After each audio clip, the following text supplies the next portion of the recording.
momento em que a palavra de Deus será pregada, irmãos. E como temos feito, temos exposto aqui o livro de Gênesis, capítulo a capítulo, expositivamente, daremos continuidade, então, no capítulo 28. Convido os irmãos a abrirem as Sagradas Escrituras no livro de Gênesis, capítulo de número 28, onde faremos a leitura dos versículos 1 até o versículo de número 5, trecho do sermão, trecho em que o sermão dessa manhã foi baseado.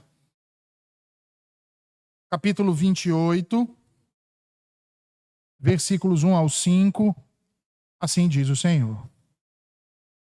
E Isaque chamou a Jacó e abençoou-o, e ordenou-lhe e disse-lhe: Não tomes mulher de entre as filhas de Canaã. Levanta-te, vai a Padã-Arã, a casa de Betuel, pai de tua mãe, e toma de lá uma mulher das filhas de Labão, irmão de tua mãe. E Deus Todo-Poderoso te abençoe, e te faça frutificar e te multiplique, para que sejas uma multidão de povos. E te dê a bênção de Abraão, a ti e a tua descendência contigo, para que em herança possuas a terra de tuas peregrinações que Deus deu a Abraão. E assim despediu Isaque a Jacó, o qual se foi a Padã-Arã, a Labão, filho de Betuel, arameu, irmão de Rebeca, mãe de Jacó e de Esaú. Amém. Vamos orar, irmãos. Senhor, eis a tua palavra. Lida ao teu povo mais uma vez nessa manhã, Senhor. O teu povo anseia e aguarda por ouvir a tua voz. Toma, Senhor, este teu ministro em tuas mãos, para que ele seja boca tua, e que o teu povo escute a ti, Senhor, e não ao homem que lhes fala, mas que guarde em seus corações, Senhor, a tua verdade, e que através dela, pela obra do teu Santo Espírito, sejamos todos transformados, à semelhança do teu unigênito Filho, em nome de quem te oramos, Jesus Cristo. Amém. Essa série de sermões, irmãos, que nós começamos desde o capítulo 27, nós colocamos por título o calcanhar, a escada e a luta. Uma história de reconciliação e fé e redenção. Nos 3 primeiros sermões que tratamos no capítulo 27, nós tratamos dessa primeira parte, a parte do calcanhar. Agora nós damos início a uma outra série, e é o segundo ponto dessa série de sermões que diz respeito à escada.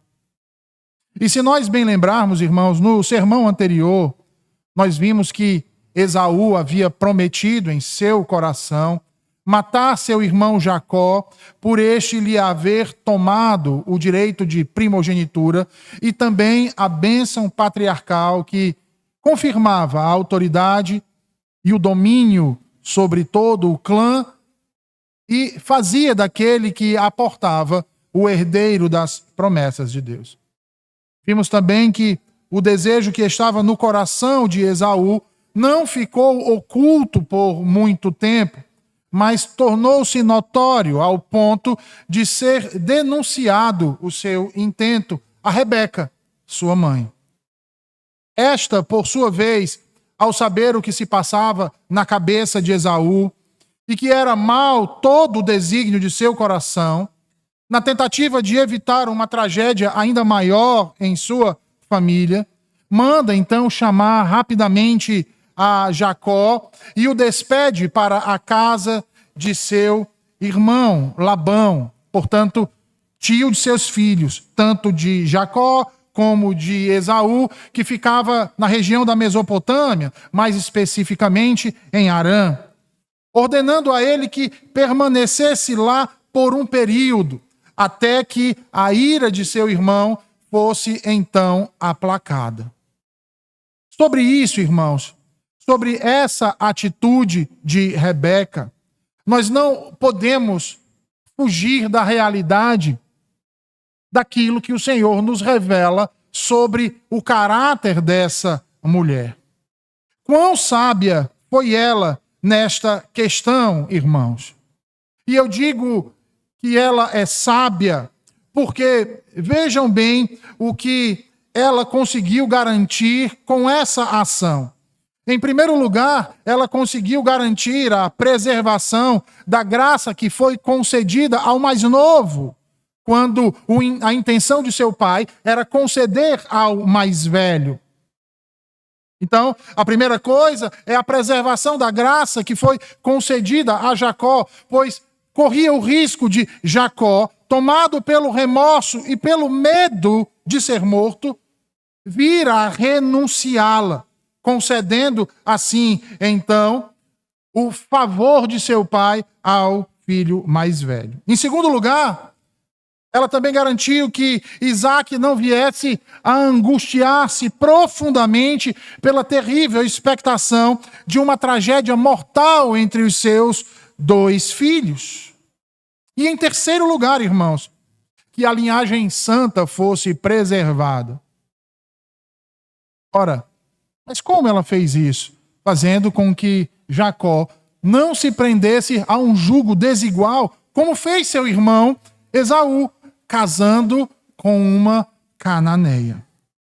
Ora, irmãos, após tantas ações pecaminosas desta mulher, e nós poderíamos enumerar algumas aqui: mentira, insubmissão, manipulação, divisão, inimizade, traição, parcialidade, preterição. Há vários pecados que nos são revelados acerca desta mulher, Rebeca, que era uma mulher piedosa, mas era, assim como nós, uma filha de Adão, e, portanto, também possui suas fraquezas, seus defeitos, como qualquer um de nós nos é exposto aqui. Mas aqui, meus irmãos, como uma das suas últimas atitudes em vida a serem mencionadas, a Escritura parece nos mostrar e fazer entender que essa mulher despertou a voltar a fazer aquilo que era correto, justo e verdadeiro. Parece que, ao invés de continuar a agir nas sombras da mentira, da insubmissão e do engano, ela procura colocar as coisas agora em ordem. Por que ela procura colocar as coisas agora em ordem? Como é que nós chegamos a essa conclusão? Ora, vejam, ela vai até o seu marido pedir para que ele envie Jacó até a cidade do seu irmão Labão. Assim como ela agiu em oculto em todas as outras tramas, ela poderia também ter agido agora, irmãos. Mas ela não o faz assim. Pelo contrário, ela vai até o seu marido para pedir a ele sua permissão. E que seja ele a enviar Jacó à casa de Labão, para ali achar uma esposa para si. Para que ele não caia no mesmo erro de Esaú, que casou com as filhas de Et, as quais, irmãos, como nós vimos outrora, lhes trouxeram não apenas grande desgosto, mas como é revelado ao final do capítulo 27 pela própria Rebeca, não apenas o desgosto e a decepção, mas trouxe a ambos, a ela e a Isaac, muitos problemas. Notem então que ela não mente, irmãos, e nem mesmo distorce a verdade, porém oculta a razão principal. Que razão principal seria essa? Ameaça de morte de Esaú a Jacó, o herdeiro da aliança. Então, irmãos, antes de tomarmos a atitude de Rebeca como sendo uma ação, mais uma vez, de manipulação, devemos considerar que esta mulher tinha uma razão lícita para assim proceder. Ela queria preservar seu marido de uma terrível e profunda aflição em sua velhice. E que terrível e profunda aflição seria essa? Ver o filho que mais amava tornar-se um assassino. E assassino do seu próprio irmão, herdeiro da aliança. E além disso, ser morto em seguida. Sendo assim, irmãos, vejam, ela aproveita o descontentamento, tanto dela, Rebeca, quanto dele, Isaque, com o fato de Esaú ter se prendido num jugo desigual com as filhas de Et, e pede a Isaque que mande Jacó para Harã, para a casa de Betuel, seu sogro, a fim de achar ali uma esposa para si, como fez seu pai Abraão. E percebam então, irmãos, que Isaque manda chamar a Jacó. Atende ao pedido de sua esposa. Abençoa-o e ordena. Vejam aí o primeiro versículo novamente. Versículo 1 e o versículo 2. Ele ordena a Jacó: não tomes mulher de entre as filhas de Canaã. Levanta-te, vai a Padã-Arã, a casa de Betuel, pai de tua mãe, e toma de lá uma mulher das filhas de Labão, irmão de tua mãe. Então vejam, irmãos, aquele que no capítulo anterior havia sido abençoado por seu pai, com abundância de trigo, de mosto, parte agora de sua terra pobre, sem nada. Aquele que havia sido abençoado com o governo, sai para servir e servir arduamente. Jacó semeou o engano e a fraude, instigado por sua mãe, é bem verdade. Enganou a seu pai Isaque para obter a bênção da primogenitura, que seria dada a Esaú, contra a vontade de Deus, diga-se de passagem. Ele usou disfarces e mentiu para usurpar de seu velho pai, cego, aquilo que pretendia conceder a seu irmão. E o que diz a Escritura sobre isso, irmãos? Ora, o apóstolo Paulo, em Gálatas, capítulo 6, versículos 7 e 8, ele diz que aquilo que o homem semear, isso também ele colherá. Meus irmãos, quem semeia para a sua carne, da carne colherá destruição, diz o Senhor. Eis aqui aquilo que nós chamamos de lei da semeadura. E essa lei da semeadura nos diz que aquilo que nós plantamos, nós colheremos. Logo, se semeamos a discórdia, se semeamos o ciúme, se semeamos a malícia, se semeamos o desprezo uns para com os outros, o que podemos esperar colher disso, irmãos? Observem que lá no texto de Gálatas, o apóstolo Paulo faz um contraste entre aquilo que é semeado para a carne e aquilo que é semeado para o espírito. E ali então ele deixa bem claro que os que semeiam para a sua carne, semeiam para a sua própria ruína, para a sua própria destruição. Mas o que semeia para o espírito,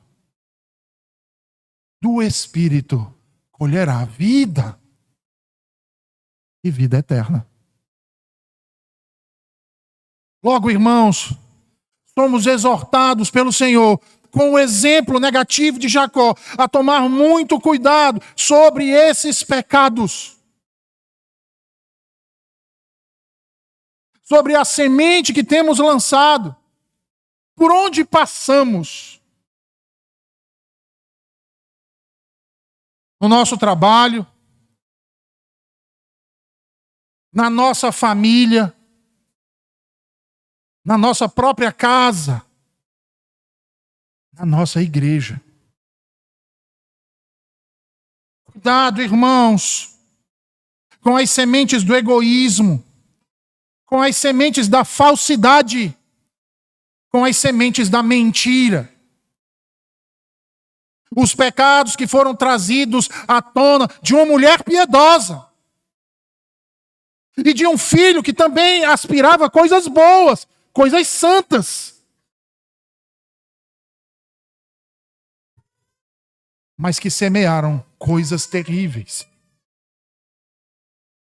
Muitos ditos cristãos, irmãos, têm agido assim, de modo enganador, como Jacó, se fazendo passar de amigos e irmão pela frente, mas agindo como inimigos pelas costas.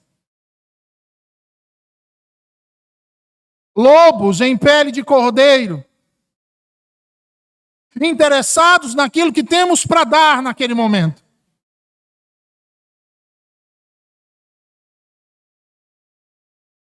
Em João 8,44, Jesus afirma que o diabo é o pai da mentira.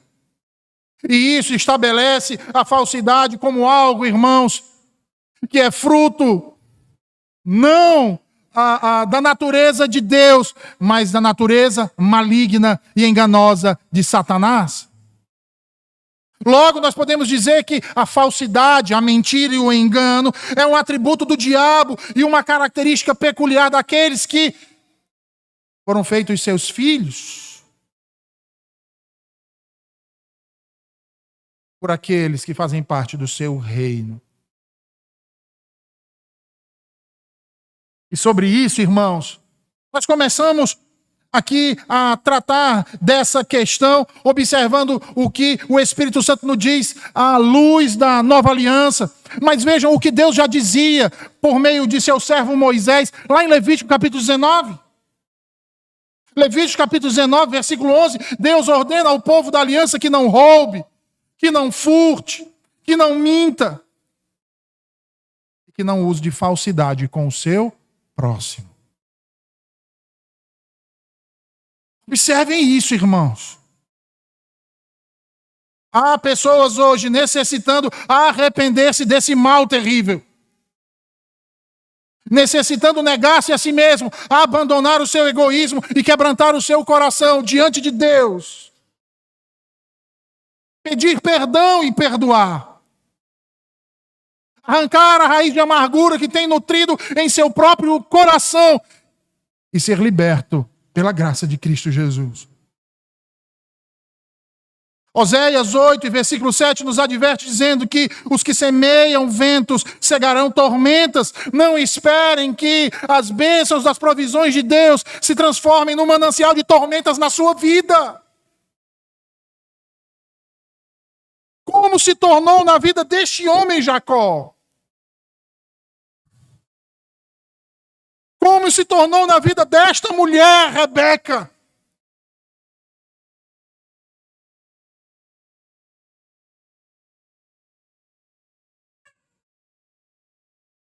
Lembre-se que quando plantamos uma semente, um grão, nós não colhemos apenas aquele grão que plantamos, mas uma espiga cheia deles.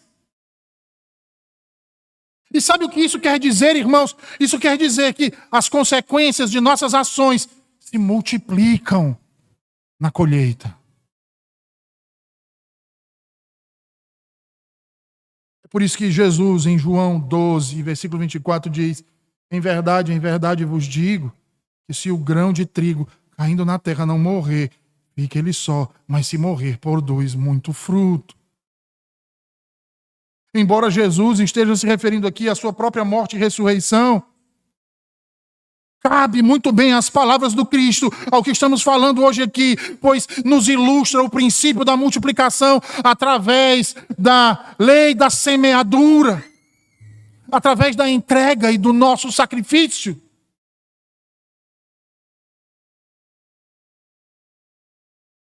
No entanto, entenda que a colheita não é imediata. Como toda colheita, há um período de plantio. E entre o período do plantio e a colheita, há um período de espera. Espera. Tanto para coisas ruins quanto para coisas boas. É por isso que o apóstolo Paulo exorta os Gálatas dizendo: não nos cansemos de fazer o bem, porque ao seu tempo ceifaremos. E ceifaremos o quê, irmãos, dentro do contexto? Coisas boas. Mas se semeamos coisas más, o que podemos esperar recolher?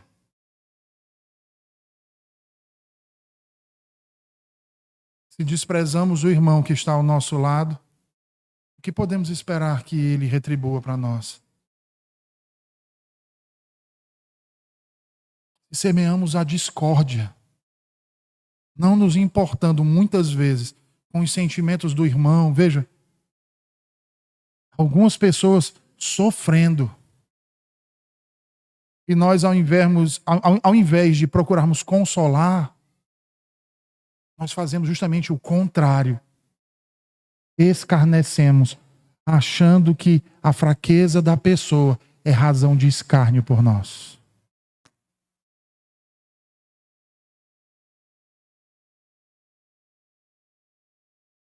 Quando ao invés de procurarmos estabelecer a paz, fazemos propositalmente de uma ocasião para incitar a ira no outro.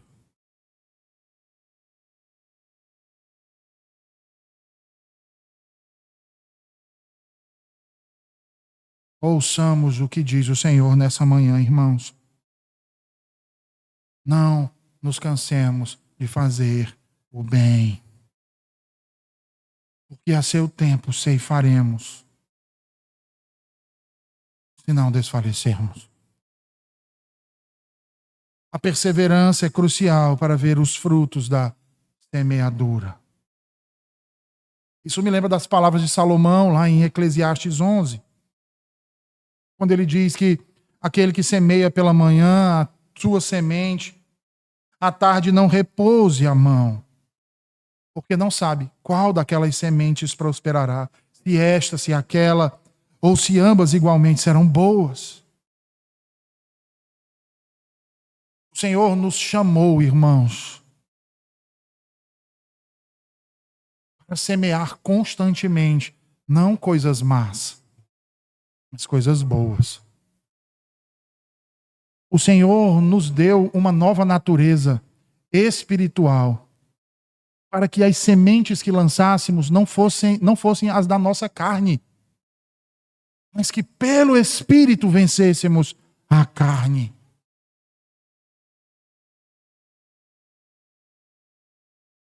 O que implica em nossa parte responsabilidade pessoal, individual, irmãos.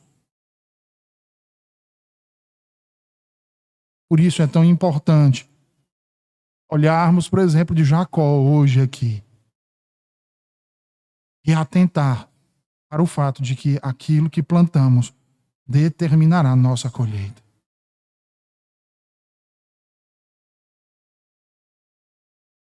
E não poderemos culpar a Deus ou a outros pelas consequências da nossa semeadura.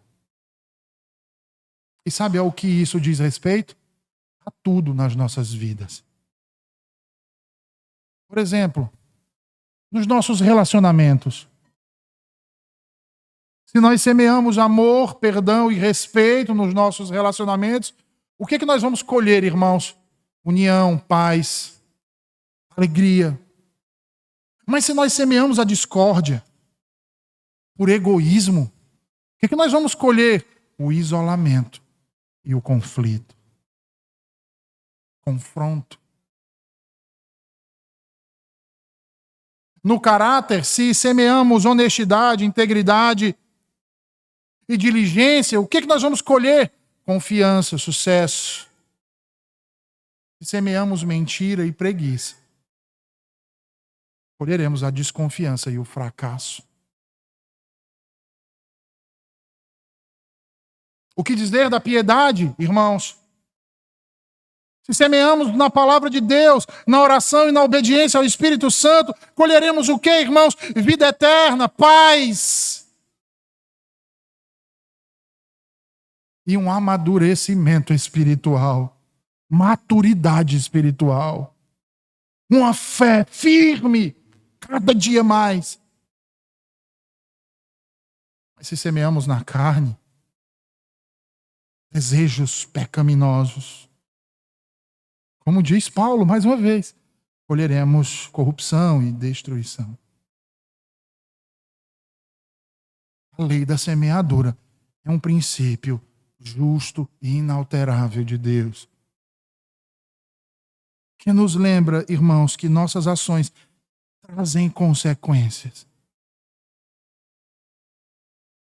E que ao nos lembrar disso, irmãos, nos encoraja a semear coisas boas, com fé e perseverança, para colher uma vida de contentamento, repleta de bênçãos e frutos que glorifiquem a Deus. Vejam que Jacó precisava entender isso. Porque ele tentou obter a promessa de Deus por suas próprias forças. Ele e sua mãe, agindo carnalmente, ele precisava entender que as coisas aconteceriam de acordo com a vontade de Deus e que ele deveria se esforçar em piedade, bondade. Que tudo aconteceria no tempo que Deus havia determinado. E Deus ensina a ele sobre isso. E é exatamente por isso que ele parte então para Padã Arã, como peregrino, como estrangeiro, em busca de refúgio e de uma esposa. Diferentemente de seu pai. E aqui nós vemos o porquê dos 3 patriarcas. Isaac é o mais apagado. E por que ele é passivo?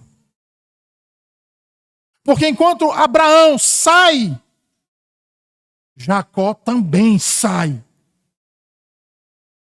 E confiando tão somente naquilo que o Senhor diz. Diferentemente de seu pai Isaac, que teve servos, camelos, riquezas ao seu dispor, para obter uma esposa, Jacó teve que ir pessoalmente, sozinho, a pé para obtê-la, sem recursos sequer para pagar pelo seu dote. Sem ninguém para testemunhar a seu favor.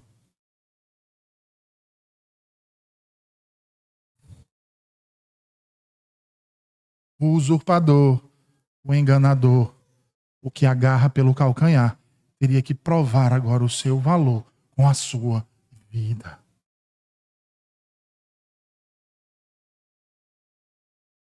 E sabe, irmãos, Deus em sua providência, e eu digo a vocês, irmãos, didática providência, muitas vezes nos priva de muitas coisas ao longo do nosso caminho, a fim de nos ensinar o que realmente importa na vida. O que realmente deve ter valor para nós. Aquilo que de fato nos traz contentamento.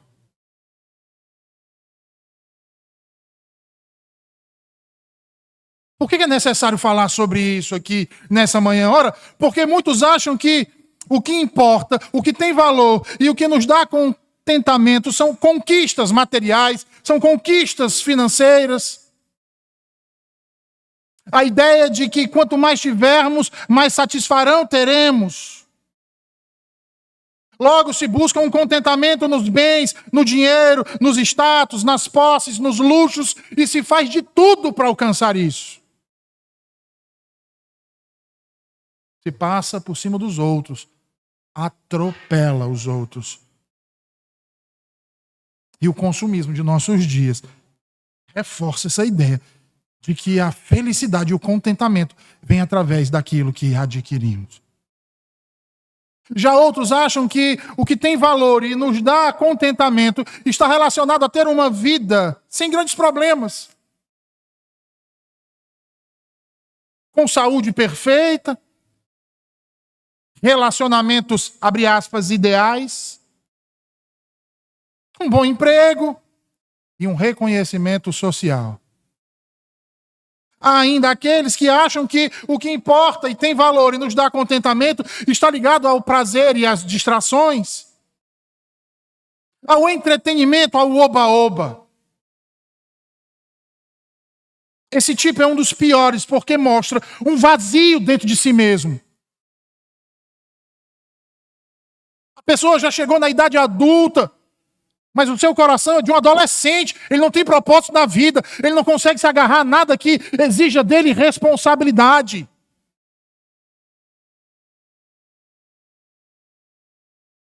Vive num eterno acampamento de férias.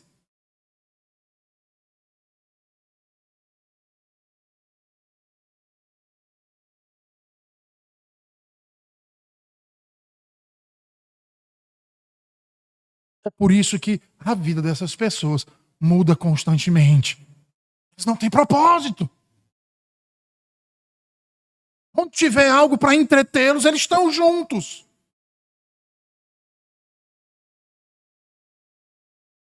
Vivem em busca, e quem já leu Peter Pan ou assistiu o filme, da Terra do Nunca. Como se a vida, nesta realidade que vivemos, só fosse feita de coisas boas. Mas há aqueles ainda que o que importa, tem valor e dá contentamento é a equiparação social. São aquelas pessoas que vivem a olhar para a vida dos outros. Ela não consegue olhar para a própria vida e achar contentamento na vida que Deus lhe deu. Ela sempre acha que a vida dos outros é melhor do que a dela. Então ela olha para o marido da outra e diz: eu queria ter um marido como ele. Ele olha para a esposa do outro e diz assim: eu queria ter uma esposa como a daquela. Ele olha para a casa do outro e diz assim: eu queria ter uma casa como aquela. E enquanto ela não alcançar aquele patamar, ela nunca vai se sentir satisfeita.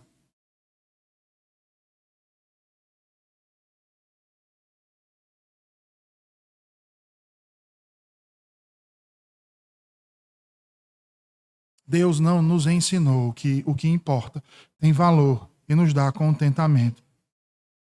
Está nessas coisas, irmãos, exteriores, mutáveis, efêmeras e fugazes. Antes está naquilo que nos leva, como diz o puritano Thomas Watson, em primeiro lugar, a uma disposição da alma, não das circunstâncias. Aquilo que não depende do que o indivíduo possui ou não possui. Como, por exemplo, a sua saúde, o seu status social, o seu sucesso profissional. Mas de uma qualidade do coração que permanece firme apesar das adversidades. E talvez você pergunte: o que seria isso? A capacidade de estar satisfeito com a providência sábia e paterna de Deus em cada condição que somos colocados nas nossas vidas. Seja na fartura, seja na escassez, seja na saúde, seja na doença, seja na alegria, seja na tristeza. Está sempre satisfeito, porque a razão da sua satisfação não está nas coisas ao seu redor, mas naquele que lhe deu vida. E isso me lembra do que diz Paulo quando escreve aos Filipenses, lá no capítulo 4, versículos 11 ao 13. Quando ele diz: não digo isto por necessidade, porque já aprendi a contentar-me com o que tenho. Sei estar abatido e sei também ter abundância. Porque já aprendi a contentar-me com o que tenho.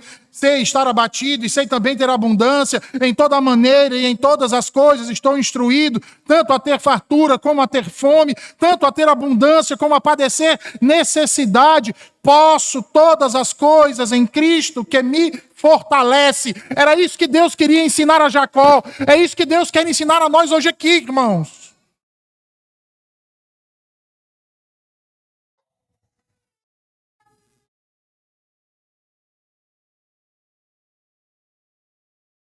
Então, quem nunca leu A Joia Rara do Contentamento, de Thomas Watson, leia.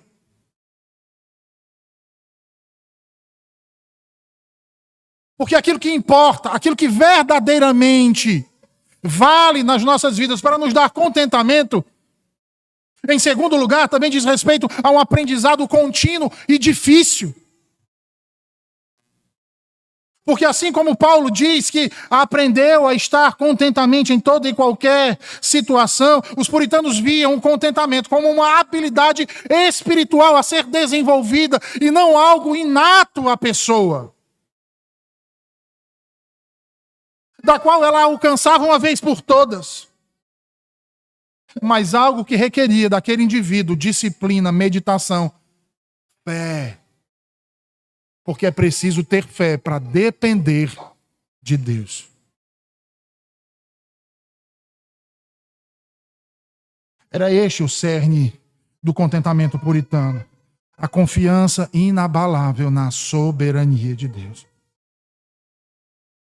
De saber que se Deus permitiu determinadas situações nas nossas vidas, quer sejam situações fáceis ou difíceis, que Deus tem um propósito bom, santo e justo. O crente contente não apenas tolera a sua condição, mas se submete a ela com alegria, crendo que Deus está operando para um bem maior e para a sua própria glória.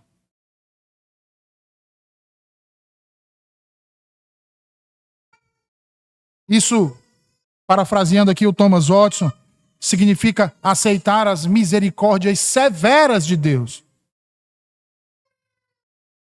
Aceitar as provações, os sofrimentos que, embora dolorosos, eram vistos como ferramentas divinas para purificar e aperfeiçoar as almas.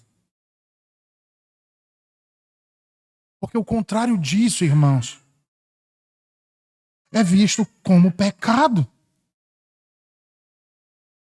Murmuração contra Deus, cobiça por aquilo que não se tem. Sabe, aquelas situações em que nós tínhamos algo que gostávamos muito, mas que, por ter se tornado um ídolo nas nossas vidas, por amor e por graça, Deus tira das nossas vidas. Mas nós não queremos aceitar isso, veja bem. Nós passamos a ter uma luta em glória contra Deus e contra a sua vontade, insistindo para manter aquele ídolo preso a nós.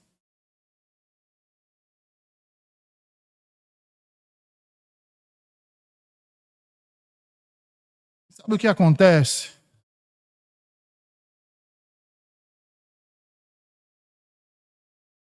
Deus prova o seu amor pesando a mão cada vez mais.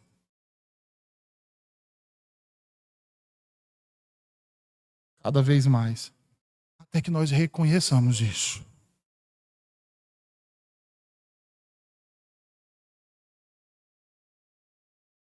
Que a nossa felicidade não está aqui nessas coisas.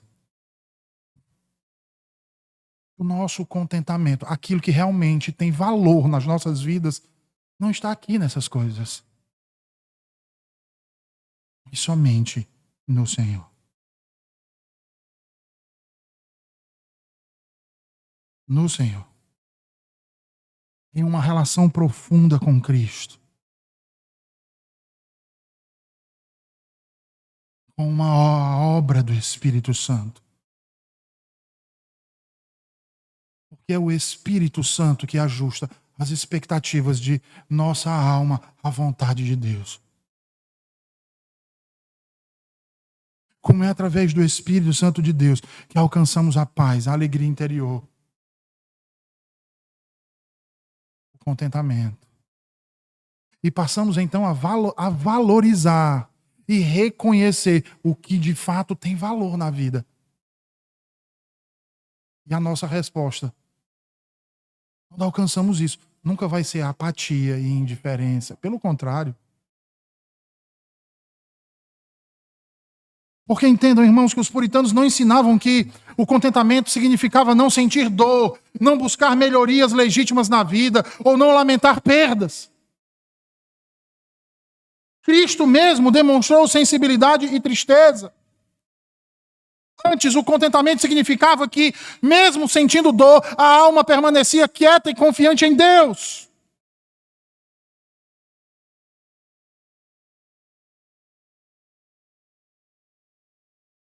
como Deus ensinou a Rebeca. Que se Isaac amava mais a Esaú, essa amava mais a Jacó. E agora estava vendo seu filho partir, sem data para retornar.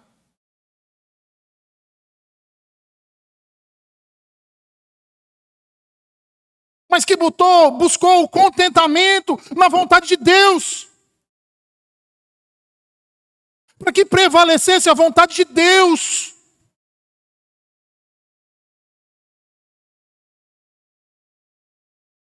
E nós, irmãos, temos feito isso. Porque muitas vezes nós olhamos para Rebeca e achamos ela uma mulher terrível. Mas ela soube reconhecer isso. E nós?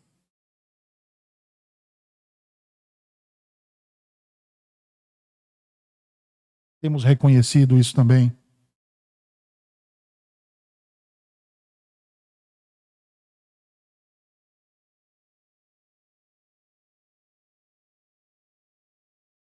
Então, um puritano, contentamento significava que mesmo sentindo dor, a alma permanecia quieta e confiante em Deus e não se deixava dominar pela amargura. De modo que podia-se orar pela remoção de uma aflição, mas sempre com a seguinte ressalva: seja feita a tua vontade, Senhor, não a minha.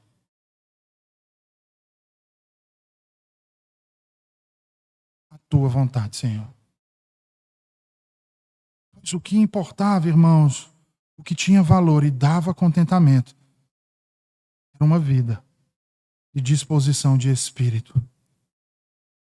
E se submetia livremente e se deleitava na sábia e paternal providência de Deus em qualquer condição.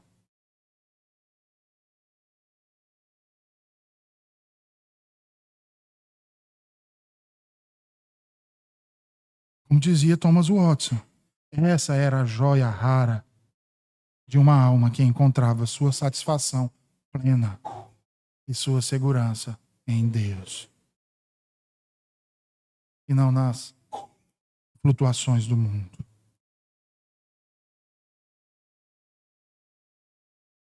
Deus queria ensinar isso a Jacó,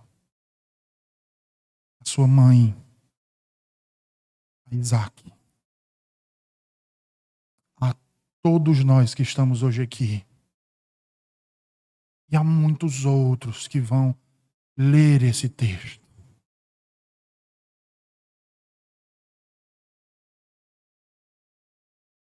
Que Deus nos ajude, irmãos. Vamos orar?